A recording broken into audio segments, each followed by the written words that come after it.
Luzon, Visayas, Mindanao, Metro at Mega Manila. Sa lahat po ng mga nakatutok sa atin ngayon sa 90.7 Love Radio, oras na muna natin sa buong kapuluan is already 10:26 p.m. Kabisyo. Kabisyo, napakinggan po natin ang buong storya ng ating letter sender ngayon na si Sonia.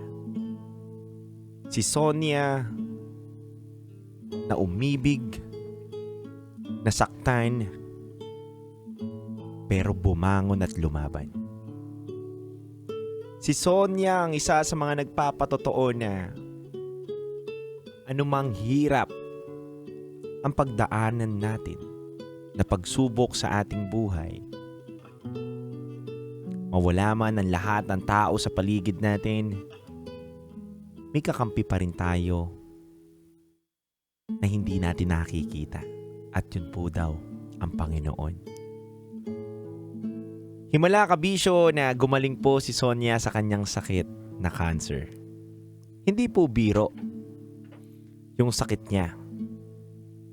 At hindi rin po basta-basta na nakakaligtas sa sakit na cancer.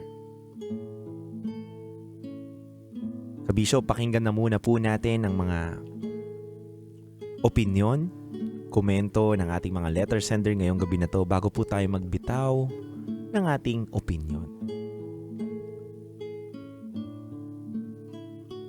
Sa mga nakatutok po sa atin ngayong gabi, shout out muna po sa lahat ng mga taga Guadalupe, Makati na nakatutok at napakalungkot daw ng istorya natin. Maraming salamat sa pagbasa, DJ Titangelo, ng mga magagandang storya sa inyong programa. Para kay Sonia, nais ko pong sabihin lang na at least sa kabila ng iyong pinagdadaanan, nalaman mo kung sino yung tamang tao na handang sumama sa'yo. Nalaman mo yung mga tao na yun na magmamahal sa'yo ay yun yung mga anak mo. At hindi yung asawa mo na iniwang ka sa oras na kailangan mo siya. Ganda, ganda ng mga komento ng mga kabisyo natin.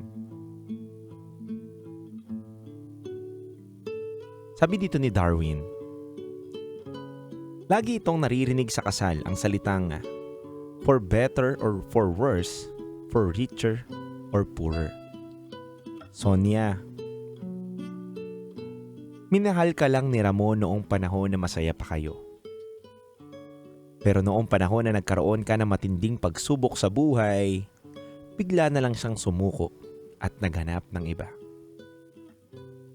Kaya sa mga partner dyan, kung lagi kang nandyan sa taong mahal mo, sa panahong umaangat kayo sa buhay, dapat ganun ka din. Lagi ka pa rin nandyan sa panahong bumagsak man kayo at subukin man kayo ng pagkakataon. Ang akin lang, para sa mga kabisyo natin, lagi lang tayong manalig sa Panginoon at makakaya nyo rin kung ano man ang inyong pinagdadaanan. Sabi naman dito ni MC Jubes, good evening Luzon, Visayas at Mindanao. Sabi niya, wow, grabe na pang DJ to MC Jubes ha. Ma'am Sonia, inspired yung secret files mo. Kasi pinapakita mo yung tibay ng pananampalataya mo kay Lord. At doon sa asawa mo. Gusto ko lang sabihin sa kanya na dapat nagpakalalaki ka sa panahon na kailangan ka ni Sonia. At gusto ko lang din sabihin sa asawa mo na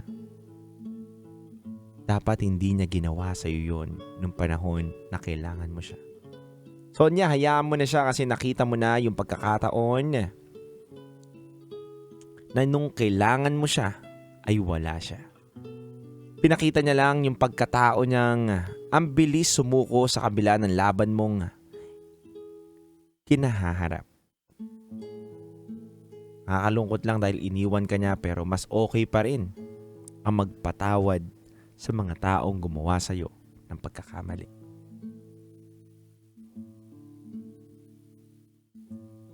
Mga kabisyo, marami pa pong nagkomento. Pero hindi na po sapat ang ating oras para basahin natin ang lahat ng inyong mga komento at may tamang araw para mabasa ko. Para sa aking mga kabisyo, ang hindi ko malilimutan na linya po ng ating letter sender kanina ay yung linya na yung tao daw na akala mong mauunang dumepensa at ipagtanggol ka. At higit sa lahat, bigyan ka ng lakas para lumaban, ay siya palang unang maglalaglag sa'yo sa laban. Nakakalungkot lang, kabisyo, na tunay nga na dapat sa buhay natin ang una natin matatakbuhan, lalo na kung may pamilya na tayo at may asawa na tayo, ay yun yung kabiyak natin.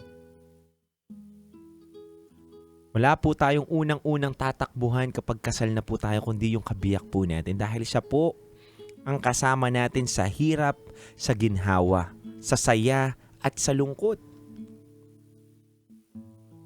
Pero kung tatanungin niyo ako, kabisyo, na ano bang magandang nadulot ng pag-iwan ng lalaki na to kay Sonia? Marami po. Hindi sa kabila ng pagkabigo mo o pagiging broken-hearted mo, ay ibig sabihin yun dapat malungkot ka na. Natural na malungkot, pero dapat magpasalamat pa rin tayo. Dahil nakilala ni Sonia kung sino yung taong handang sumama at magmahal sa kanya sa panahon ng pakikipaglaban niya sa sakit niya. Kabisyo, ang paniniwala dapat natin, wala man tayong sobra-sobrang yaman na ari-arian, pera, magandang kotse, magagarbong sasakyan, basta alam mo lang, yung mga taong nakapaligid sa'yo ay handa kang samahan hanggang dulo. Siguraduhin mo lang, kabisyo, na yung mga taong nakapaligid sa'yo ay yun yung pamilya mo, yung kabiyak mo, mga anak mo, at mga kaibigan mo na mapagkakatiwalaan. Dahil higit pa sa yaman, ang taong handa kang samahan hanggang dulo. Yung taong tunay at tapat na nagmamahal sa'yo. Dahil hindi po nabibili yun. Isa rin po sa mga magandang nangyari kay Sonia, kabisyo, na mas lalo po siyang pinatibay at pinatatag ng pagsubok. Dahil sa kabila po ng pag-iwan ng kanyang asawa, mas lalo niya pong nilapit ang sarili niya sa Panginoon. Galing lang, no, kabisyo, na ang karmang dumapo kay Sonia ay yung good karma, na pinagaling siya sa sakit niyang cancer. Sa kabila ng pang-iwan ng asawa niya, masakit man, aminin natin, oo, pero still buhay siya eh. Makakasama niya pa rin yung pamilya niya. At napatunayan niya na yung pag-ibig pala ng asawa niya hanggang sa masayang pangyayari lang. At hindi kayang hanggang sa pinaka-worst na senaryo ng buhay nila. Alam niyo, mga kabisyo, lagi ko tong sinasabi bago tayo matapos ngayong gabi na to sa ating Secret Files na programa. Hanapin nyo yung taong handa kang samahan hindi lamang sa kasayahan, kundi sa pinakapangit na istorya at pangyayari sa buhay mo. Dahil dun mo mapapatunayan na totoo at nagmamahal sa'yo yung tao na kasama mo. Mga kabisyo, muli, kayo po yung nakatutok sa 90.7 Love Radio. Kasama nyo po ang titindig sa mga pinaglalaban ninyo. At syempre, mga kabisyo, isang panibagong kwento na naman po ang ating napakinggan na pwede nating kapulutan ng aral at kumurot sa ating puso. Kung gusto nyo po magpadala ng inyong mga kwento, maaari po kayong magpadala sa aming Gmail account na raketera@gmail.com. At bukod dyan, mga kabisyo, maaari rin po kayong tumawag na sa ating Viber line na 0916-529-5595. Dahil susunod na po ang ating programang Top Secret. Dito lang po yan sa 90.7 Love Radio. Kailangan pa bang i-memorize eh? Basic Kabisyo.